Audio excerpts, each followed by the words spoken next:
parti sur Deguembéré.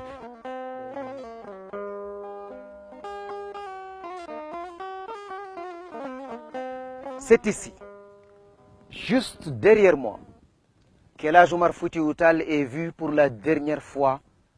Nous sommes le vendredi 12 février 1864.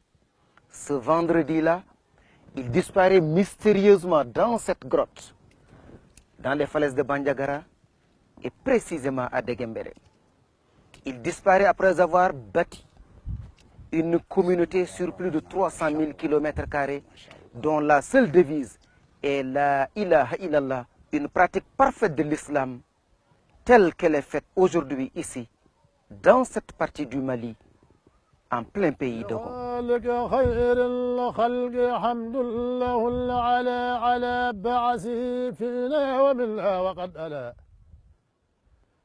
على العرش ما أعلى أولى ساكن العلا أحق عباد الله بالمجد والعلا حبيب به يولي لا ويكلأ صلاة وتسليم عليه ولن ألا مربي الورى الخنسيز إذ كان الأسألا ألا إنه بدر إذا الأمر عسالا أتم الورى جاها وأبهر مسعلا.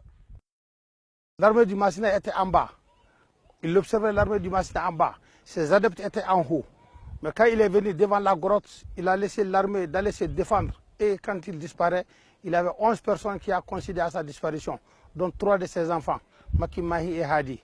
Et une femme qui montait avec de l'eau pour le village de Deguembéré qui était en haut, qui s'appelle Yendi. Sur ces images, les falaises de Bandiagara. Au milieu de la chaîne de montagnes qui ceinture Deguembéré, une colline s'illustre par sa couleur blanche et se différencie des autres rochers dominés par la couleur noire.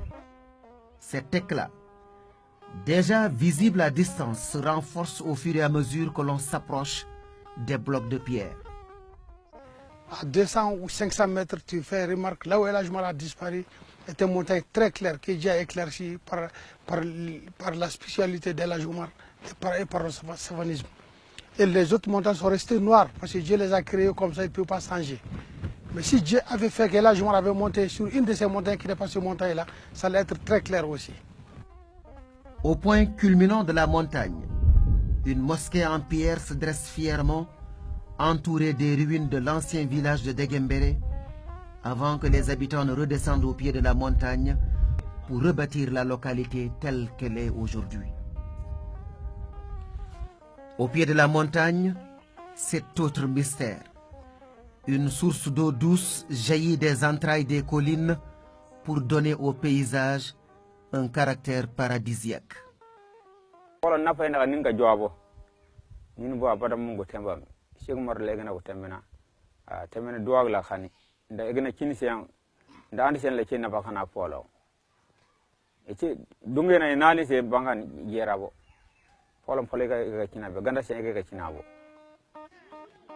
Ici, El Hadj Omar Foutiyou Tall n'est pas vu comme un conquérant, mais comme un sauveur.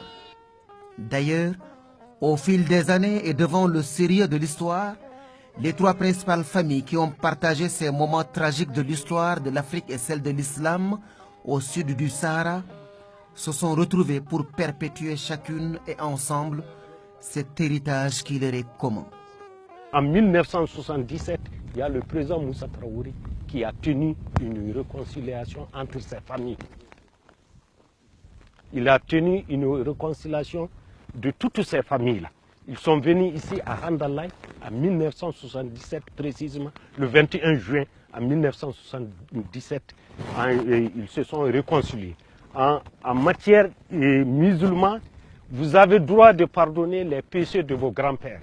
Donc si c'est pardonné, l'islam admet ça. S'agissant d'El Hadj Omar Foutiyou Tall, les historiens sont unanimes à le présenter d'abord comme l'érudit maître coranique, prince du savoir et adepte de la sunna, doublé d'un soufi, d'un mystique. C'est aussi le chef politique djihadiste et stratège militaire.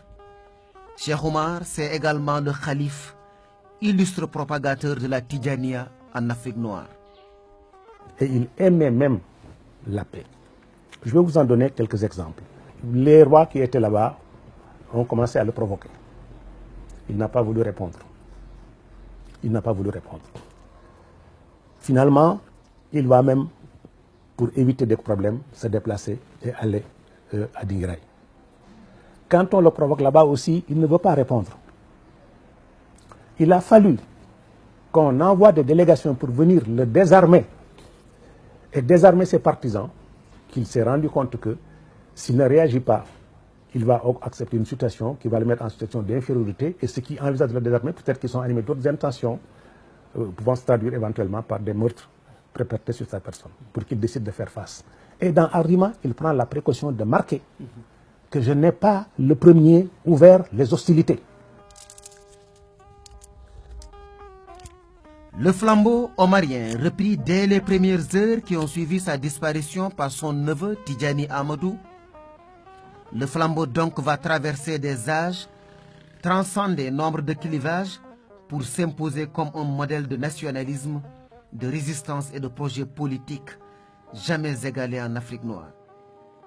El Hadji Omar a été respecté au plan national et international, et sa dimension intellectuelle dépasse tout ce que le 19e siècle africain a connu. Il n'y a pas dans le milieu africain au 19e siècle quelqu'un qui ait eu une dimension intellectuelle et universitaire égale à celle de Cheikh Omar. Il a fait, pendant son voyage à la Mecque, 20 ans d'études, d'observation, de notes, n'est-ce pas, d'apprentissage, qui lui ont permis de connaître des civilisations différentes, des régimes politiques différents, des pays différents, des cultures différentes. Il était polyglotte, il parlait plusieurs langues, hein? Il maîtrisait beaucoup de savoirs, il a pris femme dans différentes ethnies. Seulement, l'histoire exceptionnelle à tout égard d'El Hadji Omar Foutiyou Tall sera l'une des plus grandes victimes de l'école de Jules Ferry et de l'historien aux yeux bleus qui, comme l'a si bien dit l'autre, n'a écrit l'histoire de l'Afrique qu'en termes de conquête et de domination. Masha'Allah.